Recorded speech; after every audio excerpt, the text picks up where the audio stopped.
unpacking today's headlines. This is Souls and Liberty in Depth.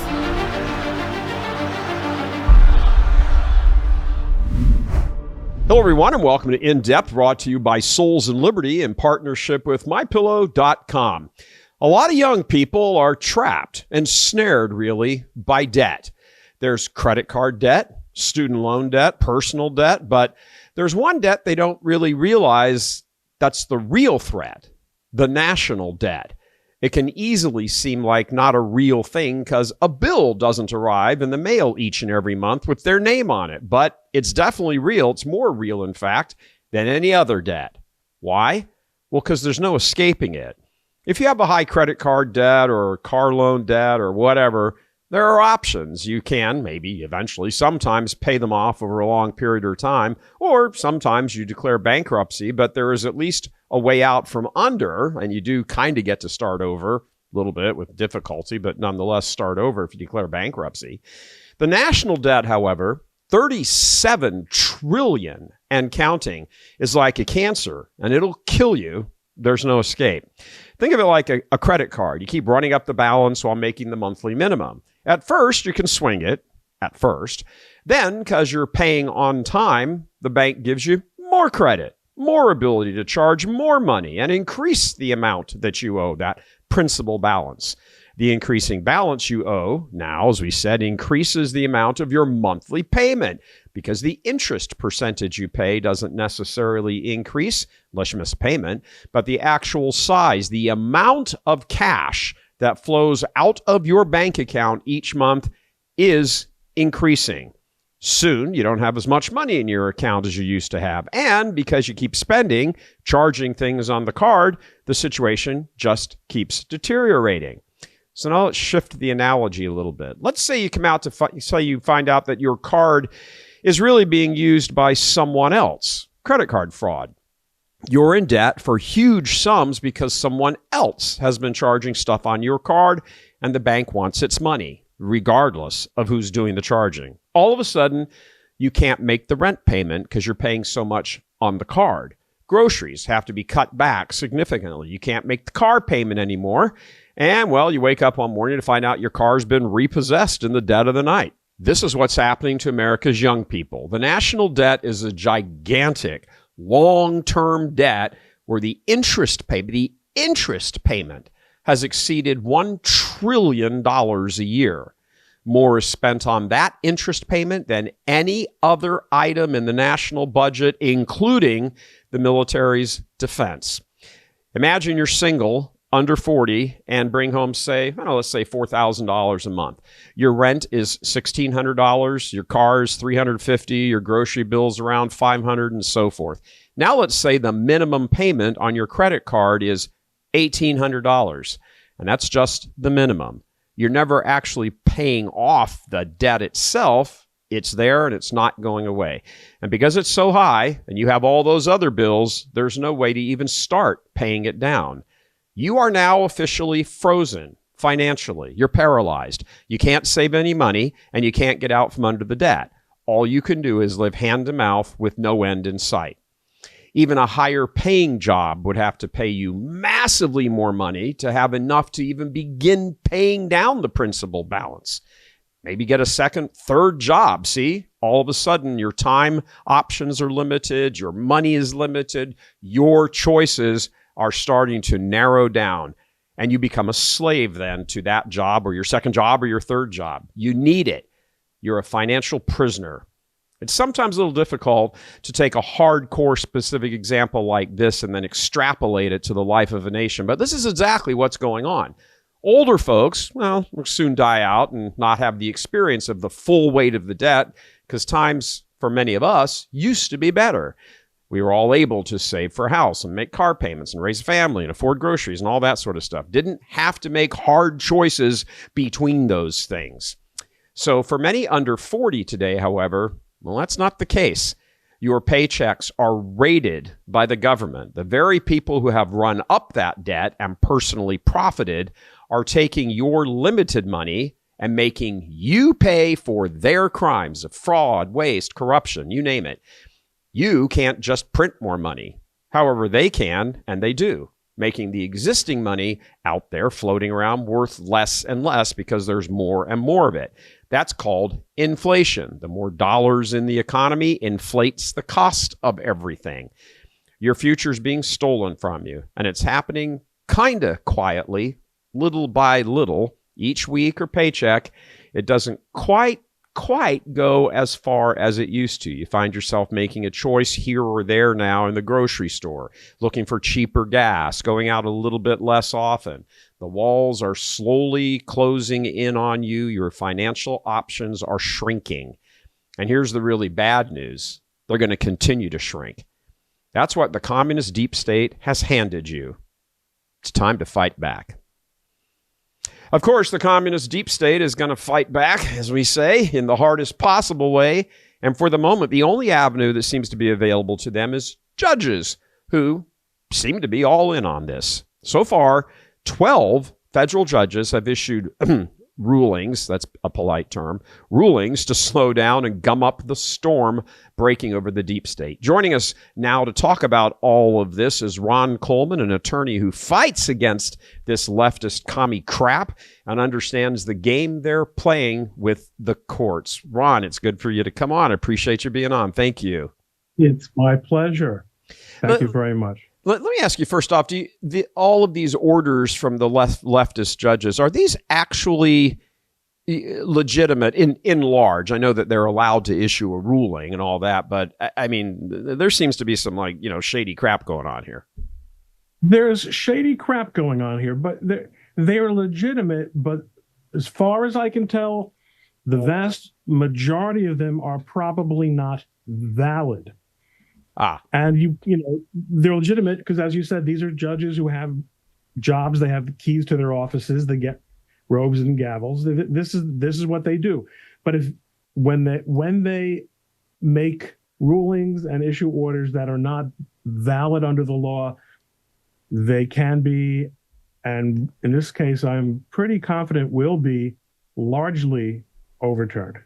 One of the things I think a lot of people in sort of certainly MAGA diehards, but also people who are just, kind of maybe they wouldn't count themselves as MAGA, but they agree in large. They voted for Trump because of things like this. And kind of across that whole spectrum, diehard MAGA to just, I kind of get the need to reform government, that whole voting spectrum. There seems to be, at least judging on social media, a bit of a kind of eye-popping that, the White House, Trump, everybody has said, we're going to go ahead and comply with the orders and then go through the appeal process. Is that sort of playing right into the hands of the deep state? I mean, all of a sudden now you get caught up in court and there's discovery and blah, blah, blah, and it just goes on and on and on. And, MAGA and cleaning up the government's, up against a hard stop when those midterms come. It can be, but it won't be. Let's put it this way. The worst example of playing into the hands of our adversaries was actually January 6th. I remember when the invitation went out for January 6th, and I briefly asked myself, well, do I perhaps want to go down and be part of this? And it was a very, very brief moment because I said, no, this is going to be a disaster. It's going to be used by our adversaries. And that's what happened. Yeah. The last thing MAGA wants to do, the last thing the Trump White House and the Republicans want to do is give the other side the ability to say that we're trying to destroy the system. These rulings are being made by judges in very carefully selected districts. Sure. In some cases, they're looking at who's on emergency duty, as was the case in the Southern District of New York last Friday night. And they chose a judge who I have had dealings with myself, and he is a piece of work. There's a tendency, especially in the era of social media, to want to fix things that are wrong and to immediately address problems. If it's not a sprint, it's a marathon, then you're going to say to me, but Ron, the marathon is going to be over in 2 years. Yeah. We don't know what's going to happen midterms. It's not going to be 2 years. These cases, these issues have been teed up by the Trump administration. And I don't say this as an insider, I say this as an observer. Right. But I think a lot of other observers have seen this as well. These issues have been teed up in a way that the Supreme Court is going to rule on them, and it's going to rule on them a lot sooner than people think. We're not getting into discovery. These are legal issues. These are constitutional issues. They're the stuff that judges rule on without depositions, without deep dives into the facts. Things are going to right themselves. So we need to play our game. In fact, it's not their game for us to work things through the court. It's our game.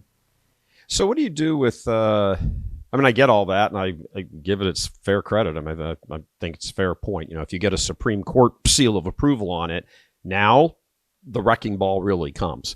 But until then, like the one judge, can't remember which one it is. There's so many of them actually at this point, but the one of them said, you have to unfreeze all of that money. It looks like $1 trillion. You have to unfreeze all of that money and start paying all those organizations and doing all that stuff and just let the money flow. So when the Trump and the White House say, yeah, we'll comply, does that actually mean that now all that money is now going out again, like starting whenever? And, the same thing, putting all the transgender crazy kid crap up on the websites again, on all of that. Is that all now happening, as though all of these executive orders and all these practices and all the corruption that Doge had found doesn't matter right now? Yeah.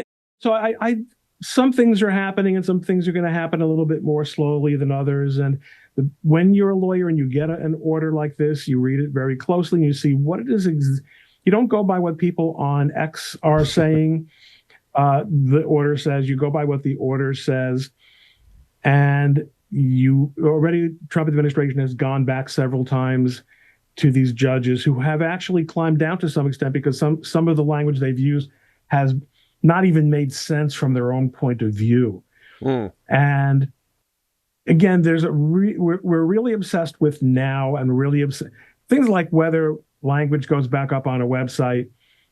If we have to wait a week for that to be resolved, or a month, we'll live. Yes, there's spiritual damage going on. There's political damage and cultural damage going on. Money, on the other hand, once it goes out, that you have to worry about. But boy, government has a way of dealing with the payment of money that anyone who's ever tried to get it from the government the right way finds that it isn't always quite as easy as you think. So there are tools here that are available, administrative tools, and the judges can only do so much. The rulings hurt, but they were entirely predictable. Sure. And as you pointed out, this is their first, and to a large extent, their only backstop. Go to the judges, and go to the judges they like and who they know. It's not a long-term strategy for them. Yeah, it's not.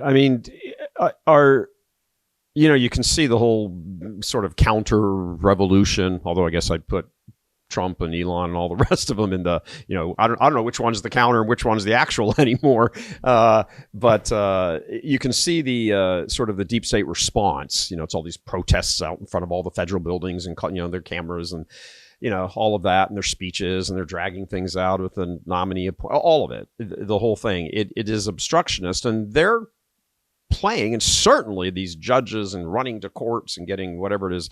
I said in part of the intro it was 12. I think it's now up to 17 judges. I may have misspoken there, but it's delay, and push off and do this, and what's to stop? And just so the audience get this, yes, in November of 26 are the midterm elections. But that's the end of for most people, the end of the voting, that first week in November. There's all of the formation of all of that, the campaigning and the messaging and all of that generally by the time you get to sort of the summer, certainly by Labor Day, it's kind of locked in a bit. and it's midterms, not a presidential election. So, I mean, you're really looking at about a year and a few months for the Trump administration to have turned things around economically, as well as in the corruption. What's to stop them? They know that's their deadline. If we can just keep the ball pushing down the field, and get into the red zone, then we can score. So two things. Yeah. So one of them is that they simply can't slow it down that much. These are rulings that are going to get reviewed very fast. And we're not talking about a year and a half. We're talking about weeks and months. There are, again, these are fastballs down the middle. Supreme Court's not going to be able to run away. And the other point is, part of what's going on here is the left really wasn't prepared for the extent and nature and type of attack across many institutions and systems that has taken place here. Yeah, this was a carpet bombing. This was a carpet bombing, and it was planned months and months ago. That's clear now. Meanwhile, the messaging has been entirely great for us and entirely terrible for them, because they're in a position of arguing in favor of continued government waste and graft. Yeah. And notwithstanding that the corporate media is carrying water for them, the public is not only learning what their money is being spent on, but they're also learning how much of the corporate media itself is being fed out of the trough of money that is being provided by the taxpayers. The Democrats inside the bubble and the ones who are making these decisions, they're serving up the message in a way that's not going to help them in 26, and in a way that's not going to help them in front of the Supreme Court, because the judges are making really ham-handed decisions that are so offensive to the constitutional separation of powers. Yeah. They're going to really regret that they took the approach that they did, except for it doesn't seem that they've got anything else left. Yeah, I mean, sometimes you have to take the only, thing that's sitting on the table, because there is nothing else on the table. But let me ask you, are you surprised by the depth of what's coming out as far as corruption and, fraud, waste, abuse, negligence, lack of inattention or lack of attention to, it's some of this stuff is just staggering, not just the amounts, but, really we're going to fund $2 million worth of transgender surgery in Guatemala. What? It's very fashionable to say none of this surprises me. Anyone who's been paying attention no, I'm surprised. I'm naive. Yeah. I didn't realize that this one agency, the USAID, was the grab bag for all this nonsense. And the idea that it was set up in a way that there's no accountability. I don't really understand what the General Services Administration does. I had always thought they had some kind of audit and reporting function, and it appears that nobody does. So yeah. This has been an incredible and distressing learning experience. I mean, there was Elon posted on, I can't remember if he put it on the Doge page or his own, probably both, but he said earlier within the last few days, can't remember, very close to the time of us doing this show, that enormous amounts, hundreds of billions of dollars were being paid out to people for Social Security payments who don't have a Social Security number. And some of them were many of them were 150 years old, presuming they're dead. The checks are being cashed. And there are multiple there are people sharing Social Security. You'd think that would be the most fundamental thing. 10,000 people have the same Social Security number. I mean, 10,000 people. just sort of your worldly experience, you've been around the block a few times like me and probably many of our listeners. There comes a point where this just seems to move beyond just, close enough for government work Right. into the realm of this has got to be deliberate because it's just so deep. You always thought the idea of having a social security number was that it was a unique identifier. Yeah. If you don't, if they're just a bunch of numbers, then why are we bothering? Yeah. So it's an incredible scandal, and it's one that is relevant to both Republicans and Democrats, although the vast majority of NGOs and policies that have been funded, certainly through USAID, have been left-wing ones. The damage that's been done to the culture and to the fabric of our country and is inestimable, and it's going to be a major reckoning has to take place. Yeah. I want to come back to the reckoning question after we take a break, but I do want to ask you this. So a reporter, Marjorie Taylor Greene's committee is looking into abuses in the Medicare-Medicaid world. And their initial review, I don't know if you can necessarily call it an audit, but it's the beginnings of an audit, found that in the last 20 years, since 2003, this is just staggering, $2.7 trillion. $2.7 trillion, that's half the national budget, has been over in 1 year, but this was over the course of 20 years. $2.7 trillion has been paid out to Medicare and Medicaid payments to individuals who are overseas that have no claim on these benefits. They're not even in the system. And yet, on average, $100 billion a year is being handed out to whoever these people are. There's just no way that's an accident. And it's a total abandonment of accountability and responsibility by the people who have told us for generations that they know better than we do what to do with our money. They don't. Let me ask you this thing, because look, as this is all getting, brought into the open and all of that, you're seeing more and more, I guess you call them hysterical reactions, really, from the left. Are you concerned about sort of the wounded animal aspect of the left? I mean, yes, they're weakened, certainly, and there's the exposure, and sunlight is the best disinfectant and all of that. However, there's the flip side of that coin is that when, there's a wounded animal, it fights back even more ferociously because it understands now survival. Its very survival is it questioned. So it's willing to, pull out all the stops and do whatever it can do, legal or illegal. Are you concerned about that at all? And what would you imagine that would look like if something on that order, came to fruition? Well, I think that was what they did 8 years ago. The burning down of cities, the rioting. I don't know why they haven't resorted quite to that this time. I don't really understand. I've heard lots of different theories.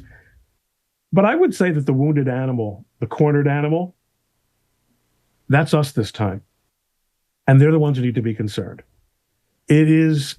That's very well said, Ron. Why, thank you. I think a lot of people feel that way. Yeah.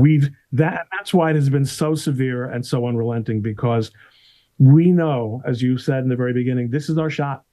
Yeah. Yeah. It's the thought of them coming back to power, sufficient power to be able to wield something other than running to friendly judges on the district level. I can't imagine what their revenge on our revenge would look like. Yeah, we're playing for keeps. Yeah, that's it. As the old TV westerns and western movies used to say, Bucko, ain't enough room in this town for both of us. That's right. Yeah, that's it. Well, when you're talking about trillions of dollars at this point, I mean, that's astounding. Elon published Friday morning. He said, we are at the point now where he's keeping running track of all of this stuff and the money in this and the contracts and the departments and he's got this running total, and he says that total has now reached a point the grand total so far, I mean, they haven't even gotten to most of the agencies yet, or departments. That amount so far has now surpassed the combined total of all financial scandals in the private sector and U.S. history combined. I mean, crap, you think of just Bernie Madoff alone. That was huge. That's nothing compared to this. That's right. Yeah, that's right. And the difference is that this was a financial scandal. You know, if you fell for Bernie Madoff, shame on you. But if you fell for paying your taxes on time, well, you had no choice. You'd be in prison if you didn't.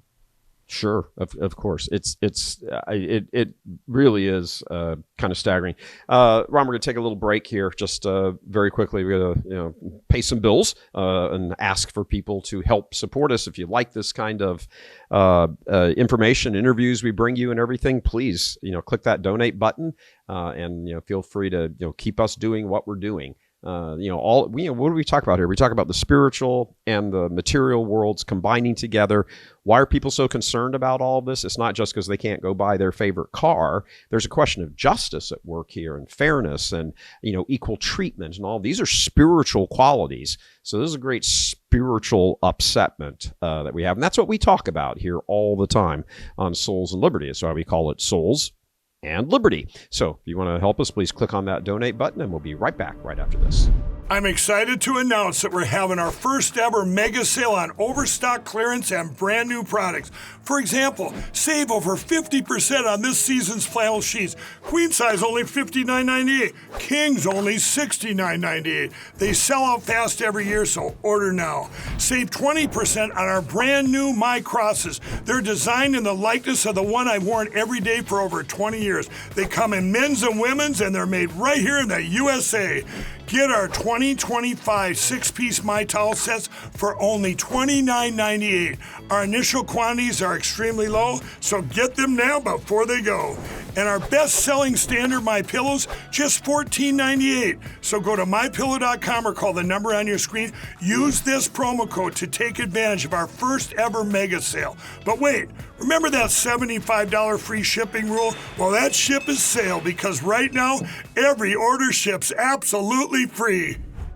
All right, welcome back. Ron, it's pretty clear the plan of the sort of commie deep state is just to slow down things enough to, in their brain anyway, maybe it's a poor strategy, but they just need to flip one of those houses of Congress, and and they'll consider that a win in the short term on the way to the 2028s.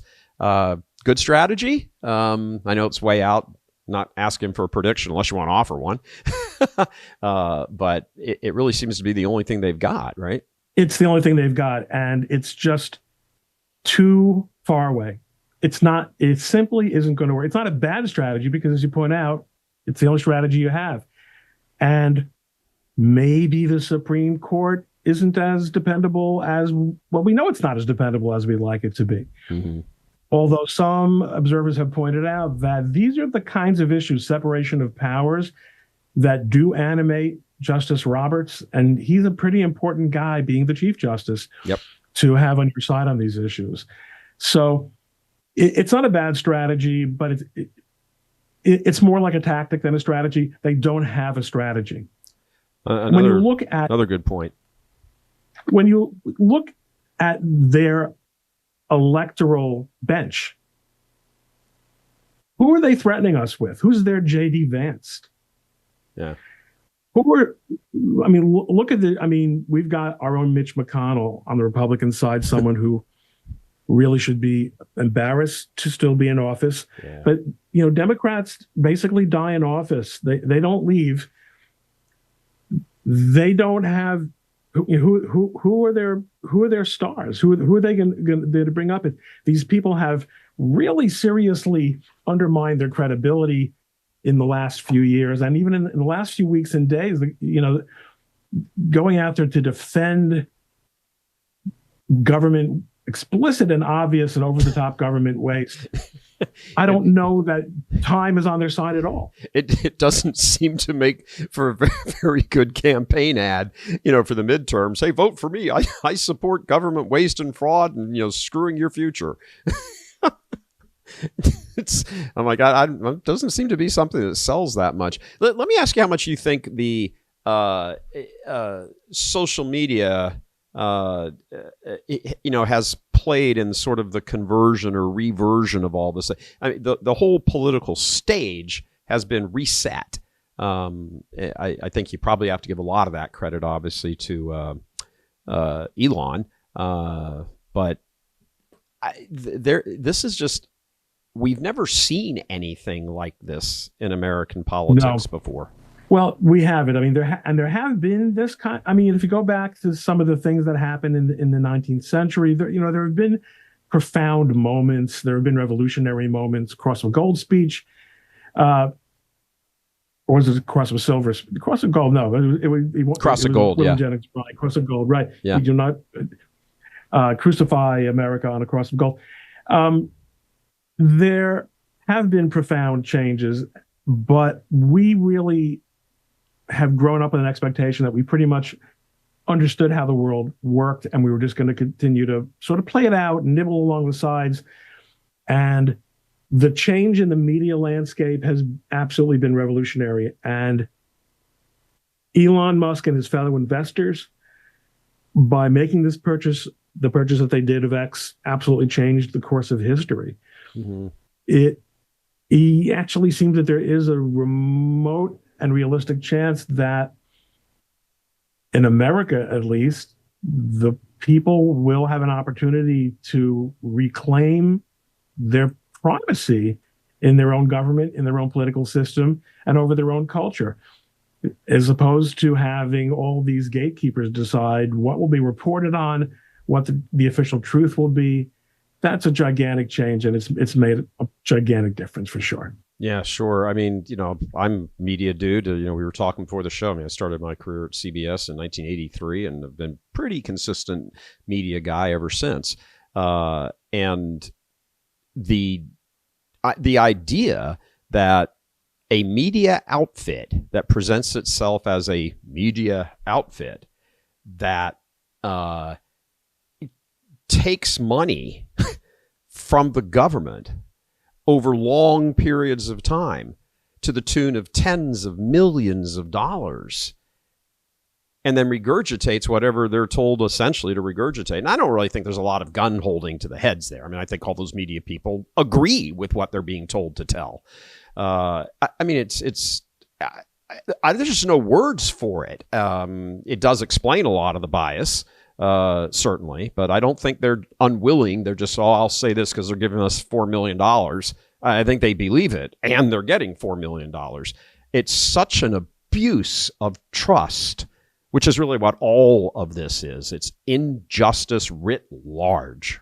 It's an incredible moment to be alive and to see things that we hoped and believed might be levers of change, really forcing change. Do you think do you think we've reached a point here because of what's being exposed? And I think there's going to be a hell of a lot more to be exposed. This is just kind of like the appetizer. When you walk into like a fundraising dinner, there's a nice little buffet there with some, shrimp and, little doggies or something on a plate. And you haven't sat down for the meal yet. Have we sort of reached a point where there is no going back? You can't unring the bell. You can't unknow what you now know. I would sure like to think so. I mean, Abraham Lincoln said you can't fool all of the people all the time. You can fool some of the people all the time, and all the people some of the time. We need to find out just how many of the people you have to fool and for how long to prevent the kind of change that is coming this way. I don't think it can be prevented. I don't think you can unring the bell. And I think there's been a great deal of damage to institutions that have done a great deal of damage themselves. There's a reckoning that is taking place right now, and I'm here for it. Yeah, it is kind of exciting. If you embrace justice, it's like, wow, this is something to behold. It was funny before probably out of 2 months or so, I guess, before the election, during the latter stages of the campaign, you kept seeing these little memes pop up all over X and Facebook and everything, and he just said, "You won't be able to stop the storm that's coming," and I didn't imagine. And I thought, well, yeah, Trump's going to get in and he's going to get all, he's going to go, play taps on Adam Schiff's head, and Jack Smith is probably going to wind up in Gitmo or whatever, and that sort of thing. But this is a blowing apart of the old world. It's kind of like what happened to Europe when the dust settled from World War I. It just wasn't the same Europe anymore. And that's what this has, that historical feel to. What are your thoughts? You're 100% right. It is. You're right about that. The change, the cultural change, is very similar to the end of the great nation states at the end of World War II. The New York Times, the Ottoman Empire, and CBS is the Austrian Empire. It is a new world, and remember that World War I led to World War II. The instability could not be maintained. Right. You can only learn so much from history. I will say that the direction that we're going in of greater ability to express ourselves in this country, I think one of the more interesting things to see is, how are we going to maintain that trend when a country that we've always considered to be a sibling or a parent, right? The UK, when they're going in the opposite direction. Right. Even if their government changes over the next few months and they pull back from some of this extraordinary censorship in England, they've demonstrated that they're willing to cross lines. Yep. That until the January 6th political trials in this country, we thought we would never cross in this country. Right. So there's a lot more that has to settle out before we can pat ourselves on the back. Yeah. I think one of the things that a lot of people are looking to, again, it's with a longer view, or midterm view to the midterms, is getting into the machinery of election reform. It sure seems to be pretty clear now with all of the evidence, and it's evidence.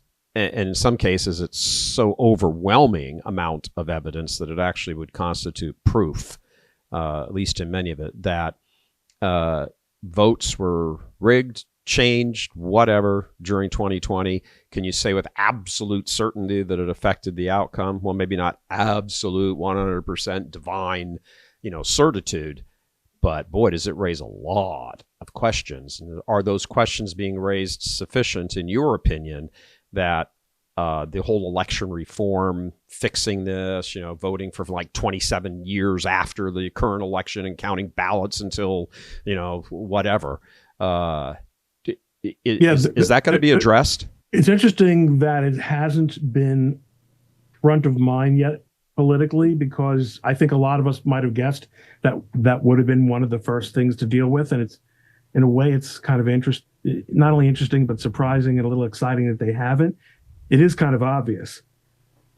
I do think the Supreme Court is going to have to, again, step up and do the job it has so studiously avoided doing over the last 5 to 10 years, and make some real decisions in terms of things like election days being on election day and the validity, voter ID. It's inexcusable that the Supreme Court has refused to rule on the preposterous argument that Black people don't know how to get driver's licenses. Oh, come on, Ron. You and I both know they can't do that. They're just too stupid. That's what all the white liberals on Capitol Hill keep telling us. They don't know how to use the internet. So there's going to have to also, I think, be federal legislative reform, which the Constitution does authorize, and I think is going to be really important, because the extent to which states have been allowed to get away with being deferred to and really corrupting this process, it's got to come to an end. Do you think, how does it work if states have jurisdiction over the administration of their own elections. And of course, there's federal overlay on top of that. Like everybody's has to vote for president on that first Tuesday following the first Monday. in November. There's all of those sorts of rules, but where is the interplay? And this seems to be a bit of a Venn diagram. Can Congress pass a law and say, however you want to administer it, all 50 states, you cannot begin early voting until 2 weeks early. There can be no mailbox ballots. None of that can go on. And everybody, who can vote has to vote, paper ballot, all that stuff. How far does Congress's authority extend to be able to try to seal up as many of these loopholes as possible? It extends a lot further than people realize. The Constitution explicitly gives Congress the power to legislate in this area. It says if Congress doesn't legislate, then we defer to what the states do. But if Congress sets up standards, those standards will be tested, and there will be lots of judges, as we've seen, who will do whatever they think is the thing to do for their side. But at the end of the day, constitutionally, that power is there, and the Supreme Court, I think, will tend to read these statutes the way Congress intends them. And again, if this isn't the Congress where these laws are going to be passed, then the will to straighten things out obviously doesn't exist. I can't believe that's the case. Yeah, you got a 2-vote margin in the House and a 3-vote margin. Get rid of ranked choice voting. I can't see Lisa Murkowski's backing that. Yeah, well, I went out to Alaska, on that recount in Alaska. To some extent, that was a clean vote. Yeah, voters, because we can only go so far until we start looking at ourselves in the rearview mirror. Right. Voters, yes, there's corruption, and yes, there are judges and legislators and executives who want to prevent the will of the people as expressed democratically from being implemented for all kinds of bad reasons. At the end of the day, if voters are going to vote stupid, we're going to get stupid. True enough. Do you think there's looking at election reform or preventing bad stuff? What would you say? There's tons of things that need to be done. What would you say is the most important? Is it paper ballots? Is it, you can't count votes after? What do you think is do this and you're going to get the most bang for your buck in tamping down on whatever the fraud is? This whole write-in mess in California where it goes on for a month afterwards. What's the number one priority? President Trump comes to Ron Coleman and says, Ron, I want you to administer the fixing of U.S. elections. Here's the keys. Do what you will. What's the first thing Ron goes after? The first thing is we eliminate mail-in voting.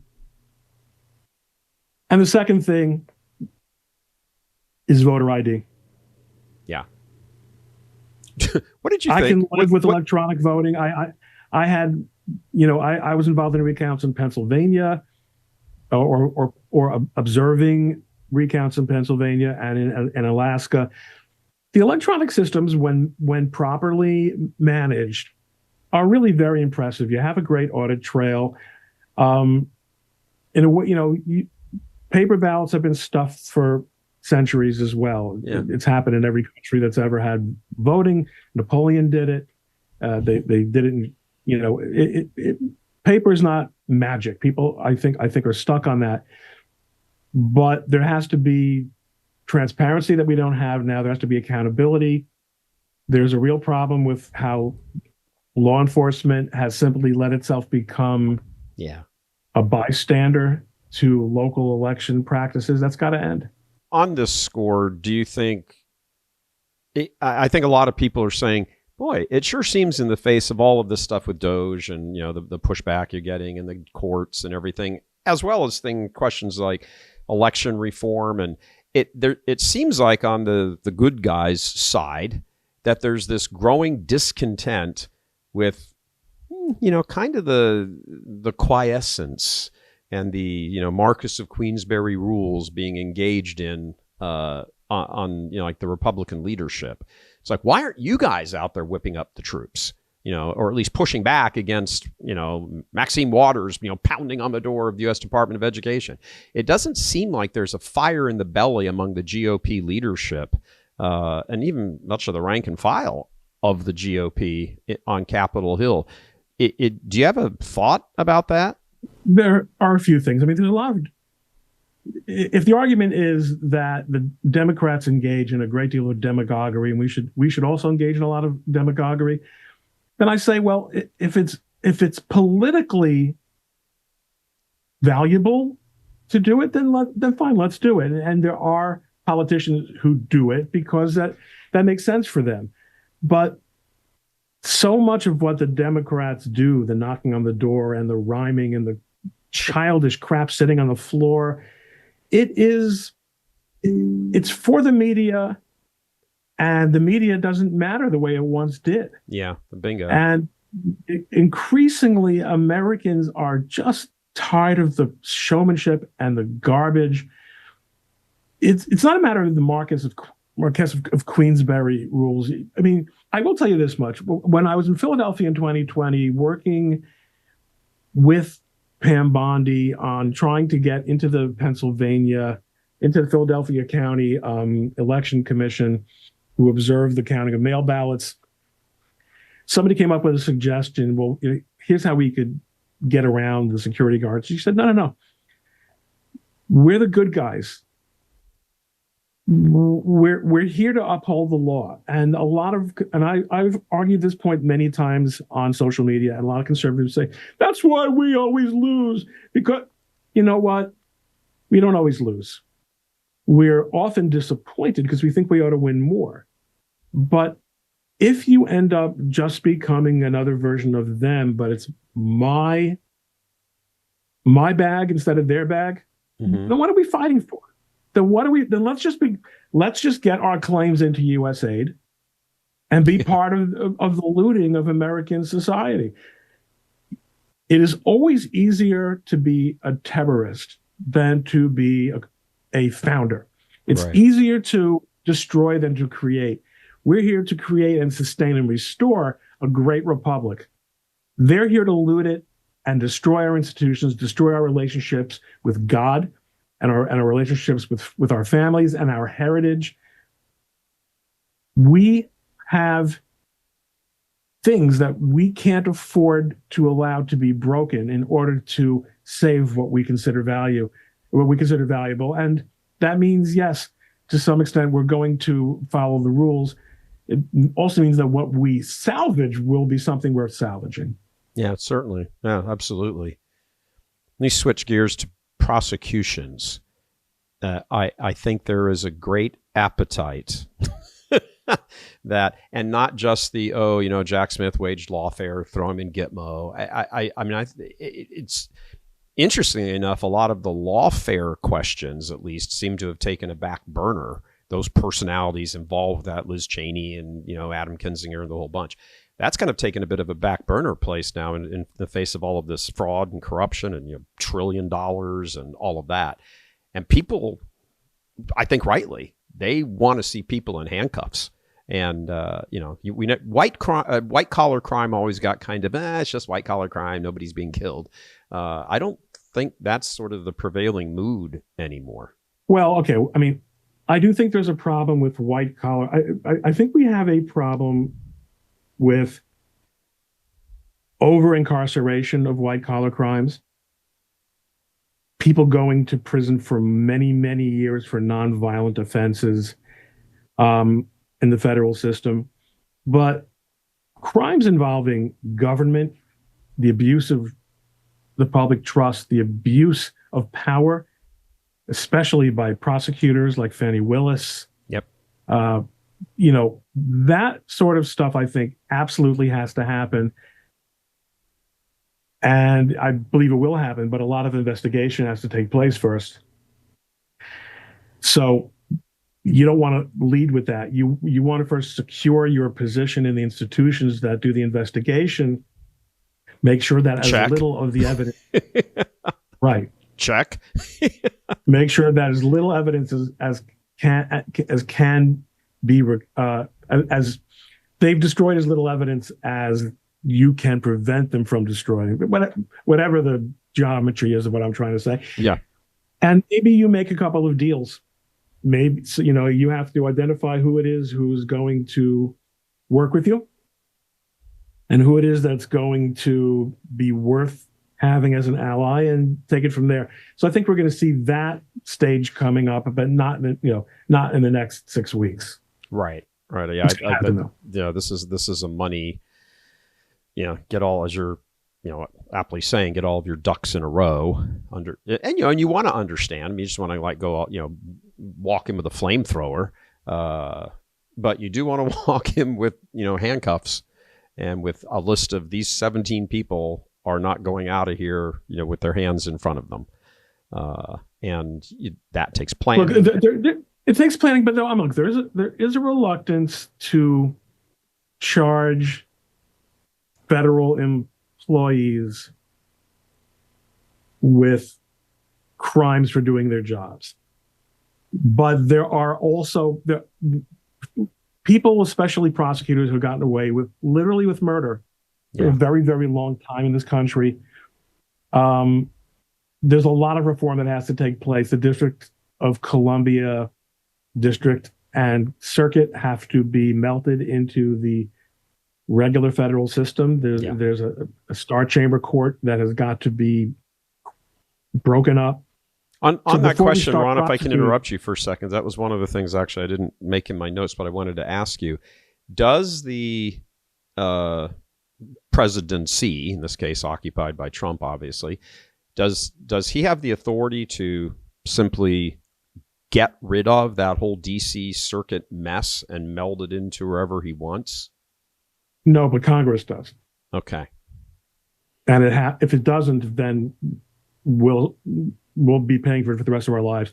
What the DC courts and the governance in general of the District of Columbia have been an absolute disaster. Yeah. And they're all within the power of DC to fix. And it's part of the resistance there is that Congress is in DC and they're part of the swamp. Sure. But it's got to be changed. It's got to be changed.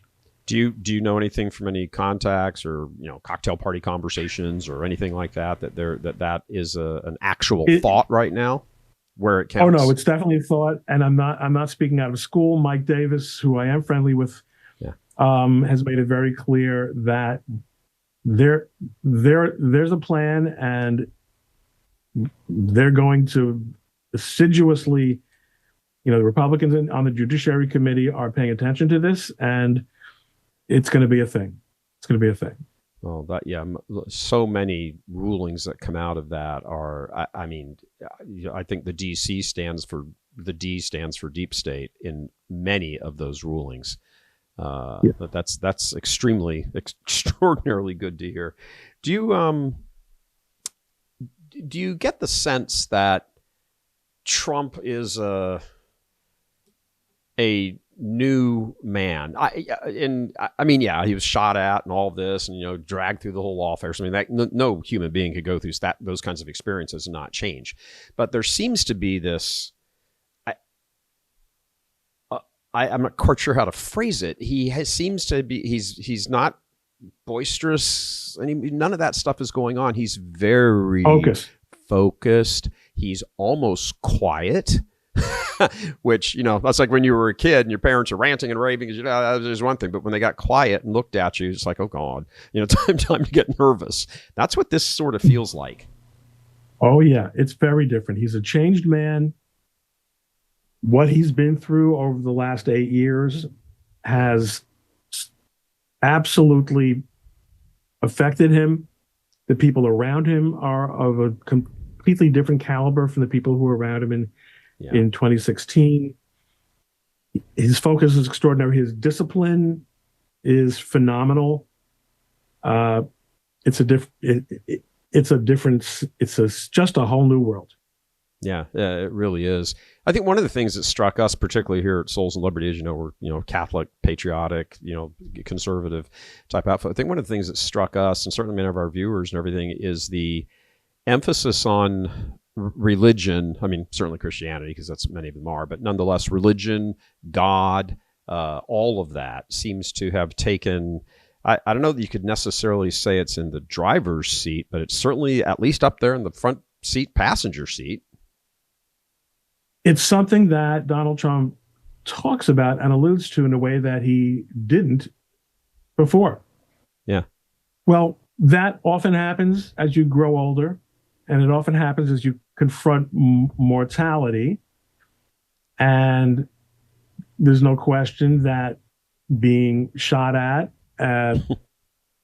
has to have made him think a little bit more about his place in this world and the next. He has grandchildren. He has grandchildren of all kinds of different faiths. He's wiser. And the greater a person becomes in wisdom, the more of God he sees in the operation of the world. Yeah, well put. So thank you. I don't think it's uniquely, it's not uniquely original to me, but I think Donald Trump has, because of his deepening perspective, come to see the hand of God in a way that he probably didn't fully appreciate it 8 years ago. Yeah, it sure seems that way. And it strikes me as it's more than just, it doesn't feel like campaigning, political lip service. It doesn't feel like that at all. It feels very genuine. So I agree. We got just a couple minutes left here. Ron, I want to get your thoughts on it. I want to go crazy for a moment and see what you think of this. So I think one of the things that, building on that point that Trump would want to see is the legacy of all of this continue. He might have personal stock in like Jack Smith and Liz Cheney and all that stuff and everything. Fine. But, he's not saving America for just his first 2 years or 4 years. So should Trump, or do you think it's even entered his mind that 2 years and 1 day into this term of his that he's currently in, that he resigns and lets J.D. Vance become president with the full confidence that J.D. Vance is the guy who's going to carry this for the rest of his term and then 2 more terms, thus changing America? And whether he is alive for it or not, probably wouldn't be, I guess, if he's approaching 90 at that point. And just say, you know what, I'm going to go spend my time with my grandchildren. Nah. Well, way to shoot that down. I think that Donald Trump is such a big thinker that if he can get through the next 2 years with the kinds of changes that he is beginning to implement, the prospect of being president of an improved, leaner, meaner, and more normal and more stable America for 2 years and building on that, because he was never a small government conservative, okay? He was a let's not waste money. But I think, and having someone like Elon Musk whispering in his ear, the prospect of what could be possible for America and for the world and for humanity if America just hit the mark. Yeah. That would be irresistible for someone like Donald Trump. Yeah, that's a hard thing to walk away from. I would think so. But maybe in, post midterm before the 2028 elections, he starts showcasing JD more. And, I can't imagine, if things are going well and on the current trajectory, and the economy's picked up and the whole bit, I can't imagine any Republican challenging J.D. Vance, with Trump going, look what I've done for you. I did it the first term. I've exploded it here. I've destroyed our enemies. I've laid waste, to everybody in front of us. You parade your women in front of us, the lamentations. J.D.'s the dude. I think it's over right then. He's been incredible, and there's a lot more to come, I think. Yeah, absolutely. Ron, we're out of time. Give us a final thought, and then we'll say goodbye. God runs the world. Let's remember it every day. Amen. Amen. Absolutely. Ron, thanks very much for joining us, brother. Great insights. We'll have you back on, and thank you. We'll be in touch. Pleasure. Much appreciated. All right, that wraps us up here, everybody. So thanks very much for tuning in. If you, again, if you like what we talk about here, how we talk about it, how we analyze it, not just from a political standpoint, but spiritual and, the immaterial, the soul, all of that, please click on the donate button and help us out. In the meantime, I'm Gary Michael Voris coming to you from Houston, Texas. Yeehaw! God love you.